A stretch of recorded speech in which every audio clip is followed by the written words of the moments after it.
വിദ്യാർത്ഥികളുടെ പ്രത്യേക ശ്രദ്ധയ്ക്ക് രണ്ടാം സെമസ്റ്റർ 4 ഇയർ UG പ്രോഗ്രാമിൻ്റെ വാല്യുവേഷൻ ക്യാമ്പ് മെയ് മാസം 12 മുതൽ 16 വരെയായിരുന്നു. അതിനിടയിൽ പല വിദ്യാർത്ഥികളും ചോദിച്ചിരുന്നു റിസൾട്ടിൻ്റെ കാര്യം, വാല്യുവേഷൻ്റെ കാര്യമൊക്കെ. വാല്യുവേഷൻ നല്ല രീതിയിൽ തന്നെ കഴിഞ്ഞിട്ടുണ്ട്.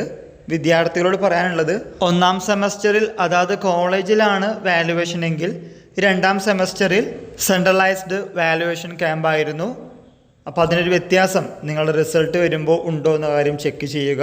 ഓഡ് ഈവൻ സെമസ്റ്റർ പരീക്ഷകൾ കോളേജുകളിലും സെൻട്രലൈസ്ഡ് വാല്യുവേഷൻ ക്യാമ്പുകളിലായി മാറി മാറി വാല്യുവേഷൻ നടത്തുമ്പോൾ വലിയ വ്യത്യാസമുണ്ടോ എന്ന കാര്യം നിങ്ങൾ ചെക്ക് ചെയ്യുക. വാല്യുവേഷൻ്റെ കാര്യങ്ങളൊക്കെ കഴിഞ്ഞിട്ടുണ്ട്. ഇനി റിസൾട്ടിൻ്റെ കാര്യമാണ്.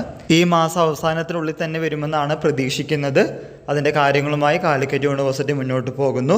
ഇന്ന് മെയ് മാസം 22-ാം തീയതി. ഇനി കുറച്ച് ദിവസം കൂടിയുള്ളൂ ഈ മാസം കഴിയാനായിട്ട്.